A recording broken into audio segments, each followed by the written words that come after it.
Chair will now recognize Mr. Cohen for 5 minutes. Thank you, Mr. Chair.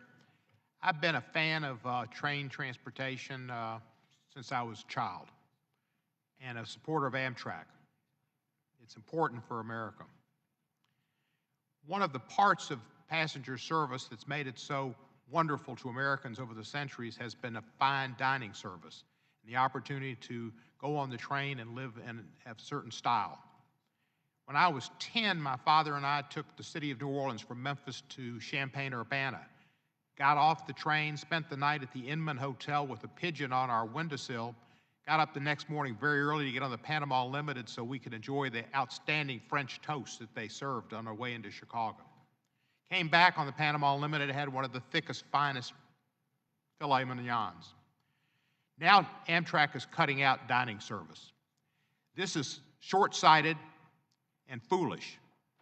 It's like Delta Airlines taking away amenities to passengers on their airplanes and making air traffic more like traveling on a bus. Mr. Matthews, you've had people contact you and let you know about their thoughts about the elimination of food service, allegedly to try to get more millennials who don't like to sit with others and want to just look at their phones. What have your people told you about the elimination of food service? Mr. Cohen, thank you for the question. Reaction has been, we'll call it charitably, we'll call it mixed. I have a stack of letters in my office from folks who recount experiences just like the one you did. They look back fondly at some of the meals that they enjoyed and the people that they met. To some extent, one of the things that's missing is it's not just the food, it's the experience. It's the shared experience of meeting people on the train and having that shared meal, which in the modern era has become increasingly a precious thing because we don't come together in public spaces very often. The interesting thing is that, yes, we've had some millennials who will tell us that they would prefer not to visit with other people, but I've probably had an equal number of millennials tell me that that's the part they enjoy. That, in fact, my own son, before he was an adult, made a point of traveling on a different reservation at dinner than we had because he wanted to meet other people on the train. And he would come back and tell us who he met that day at lunch or at dinner.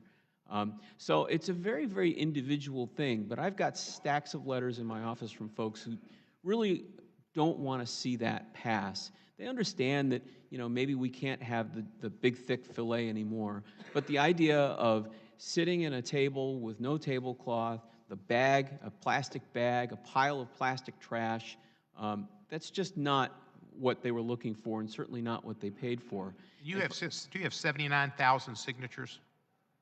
It's actually a little more than that now, sir. People want to have the food service. Yes, sir. When you go in a Pullman car, you get food, but you expect to get prepared food, not paper sack food. Paper sack food is clearly not what anyone was paying for on that service.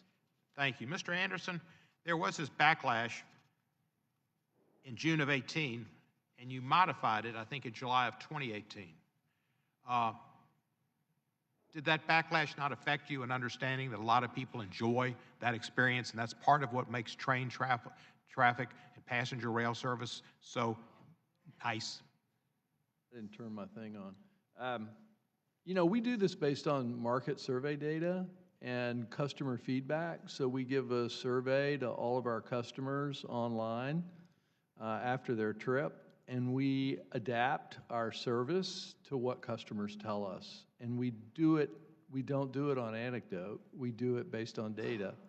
And our ridership has grown strongly this year across the board.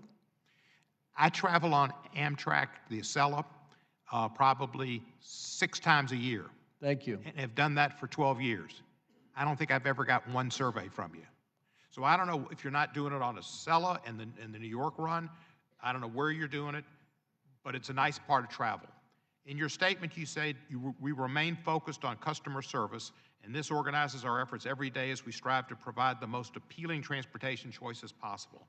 Let me just remind you, sir, the last time you were testifying and I was questioning, you promised me, you assured me that Delta, when they merged with Northwest, would not leave the Memphis hub, that the Memphis hub was there in perpetuity, that you loved Memphis, that you loved the rendezvous, that you liked Arnold Pearl, and you would not leave Memphis, that the Amsterdam flight from Memphis to Amsterdam nonstop would not stop. Those weren't true. So I have a problem respecting what you say here, and I think you really should consider the humanity and the romance and the appeal of the train travel with food, which is important and good, and not just do it like Delta Airlines that took all the meals away, stuffed us into planes, worse than Federal Express puts packages on their airplane. Fred Smith treats his people better than you treated people on Delta, and I hope you don't continue that on Amtrak. I yield back the balance of my time.